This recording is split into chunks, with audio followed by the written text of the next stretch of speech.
What is up, guys? Welcome back to the channel. My name is Dylan, and the topic for today is gaming outside your comfort zone. That is picking up and playing a game in a genre that you generally just aren't interested in.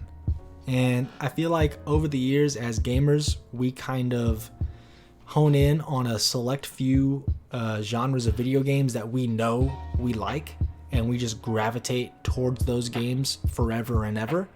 And while there's not anything necessarily wrong with that, there is a possibility that you are missing out on a genre that you don't even know you would like because you're maybe too focused in on first-person shooters or 2D platformers, and you don't even look at the other genres of games because you're so focused on that. Or maybe you're nervous that, I'm going to spend my hard-earned money on this game. I don't know if I'm going to like it. The reviews are good, but I don't know if it's for me, and I don't want to spend the money, waste the money.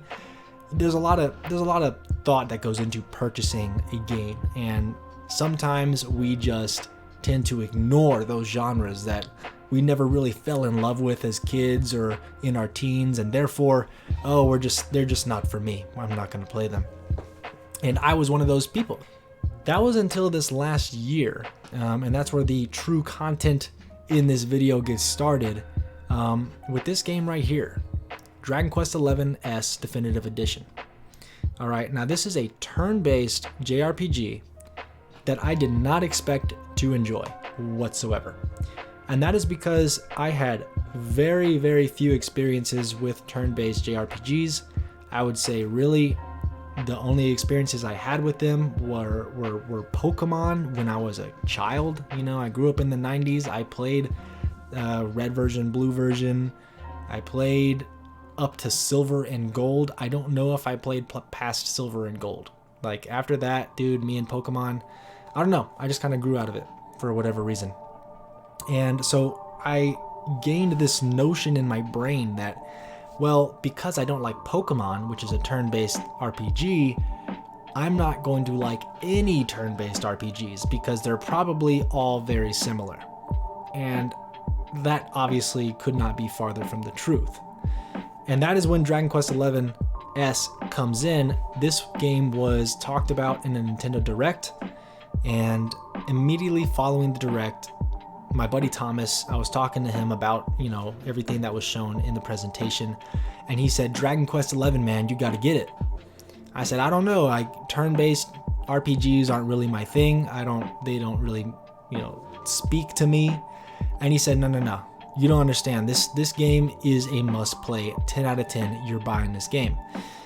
And I said, okay, well, I'll think about it, right? I'll think about it.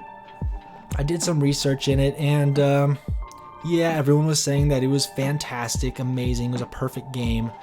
The story did connect to me a little bit because the story was very similar to The Legend of Zelda, which is my favorite video game franchise of all time. There's a hero who gets reincarnated.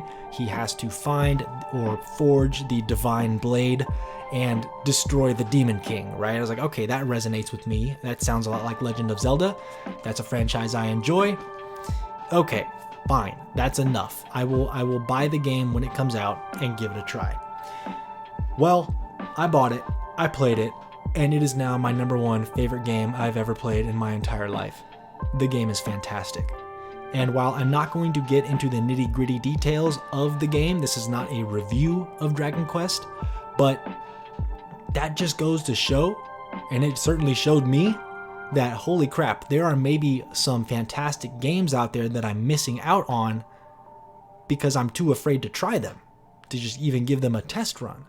And so with the success of Dragon Quest XI for me and my personal taste, that immediately opened so many doors of different JRPGs, turn-based RPGs, to the point where in the last couple of months, dude, I've been playing them like crazy. I mean, we got Xenoblade Chronicles, Persona 5, I am currently playing Dragon Quest VIII, and I'm helping my wife get through Ni no Kuni. I'm not playing Ni no Kuni, I am a guiding force for my wife through that game, so I'm kind of getting like secondhand playtime of Ni no Kuni, but I'm really enjoying it so far. And so that's 4 games just like right there that I would have never played, ever. I would never have played any of these games if it wasn't for stepping out of my comfort zone. If it wasn't for you, Thomas, you get a special shout out here, bud. You get a special shout. Thank you. And so even outside of the turn-based RPG realm, now I was more curious. I was saying, okay, well, maybe there are other genres out there that I haven't tried that I would like. Hack and slash, Astral Chain. This came out, and once again, I'd never played a hack and slash in my life, but I saw a lot of marketing from Nintendo about this game. It looked pretty, it looked interesting, and above all, I was just in a curious mood. I was like, well, if I liked, a turn-based RPG, a game that I never thought I would like, maybe I could try a hack and slash and have similar results. So I played Astral Chain, and if it tells you anything, I played it twice. And for me, I know a lot of people replay games. I do not replay games, like ever, unless I'm insanely bored. And that was not the case with Astral Chain. I had other games I could play, but I played it twice. And once again, my mind was blown. I said, oh my God, what am I doing? And Astral Chain isn't even like, it's a good game. I think it reviewed pretty well. But even this, I mean, it's not like gospel, to the hack and slash community. You look at Bayonetta 1, 2, and 3, 3's not out yet, but it's coming. It's coming. I need to hop on that series. I need to hop on that franchise and play 1, 2, and 3. And of course, Devil May Cry. Devil May Cry is a very popular franchise as well that I have not played. But because I enjoyed Astral Chain, now I have more confidence going back to play those older games that I have not tried before. Or if they make a sequel to Astral Chain, I'll definitely pick that up. And that's another hack and slash under my belt. All right. And last example here, and this one is the craziest for me, even more so than turn-based RPGs. And that is survival horror with Resident Evil 2 Remake. Okay, when it comes to the horror genre of media, of anything, I hate it. I hate it. I don't like scary movies. I don't like haunted houses. Halloween is my least favorite of the major holidays, and I know I'm gonna get flack for that, but I'm sorry, it's true. Okay? And I hate horror video games. I don't like to be scared. That doesn't feel good to me. I don't know why people tend to like that feeling. It was around the time Resident Evil 3 was coming out, the remake that is. And, there were a lot of reviews out there, and a lot of them were negative. The main problem with Resident Evil 3 Remake was that, it's only 10 hours long, it's too short, they cut out sections from the old game, and all that is valid or whatnot. But one thing I kept seeing in every single review was, oh man, it's no Resident Evil 2 Remake. That Resident Evil 2 Remake was a 10 out of 10, dude, perfect game. And I kept seeing that in all of these Resident Evil 3 reviews, that people kept talking about Resident Evil 2. I was like, well, man, that game, the Resident Evil 2 Remake, is so good that not only did it get perfect scores when it came out, but people are bringing it back up again in Resident Evil 3 Remake reviews. And after these games, all right, after these two, once again, dude, my curiosity peaked. My curiosity and the idea that, you know what, maybe this is a genre I've been missing out on, because a lot of people seem to like these games. I need to give it a try. So I went on eBay, and it had already been like over a year since this game came out. So I was fortunate enough to get it for like $15. It was pretty sweet. Got it for $15, popped it in, and I loved it. I will say at first I had to play the game in like 30-minute increments, because that's how much my heart could handle. Because as I said, I hate horror anything. I hate being scared.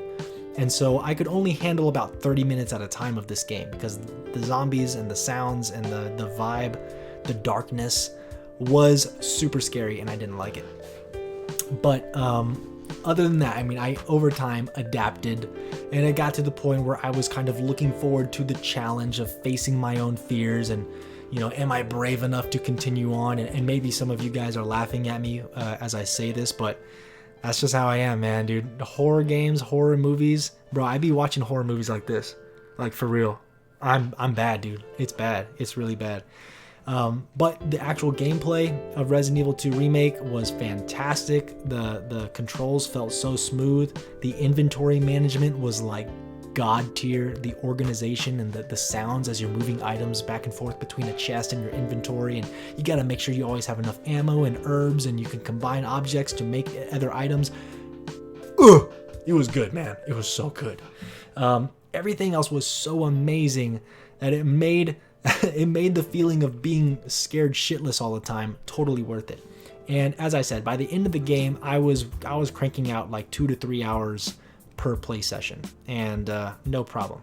I won't say no problem. It was still pretty tough for me because I'm a scaredy cat. But if I can get into horror games, I guarantee you there's a genre out there that you're sleeping on right now, and you just don't know it. So guys, that's all I got for you today.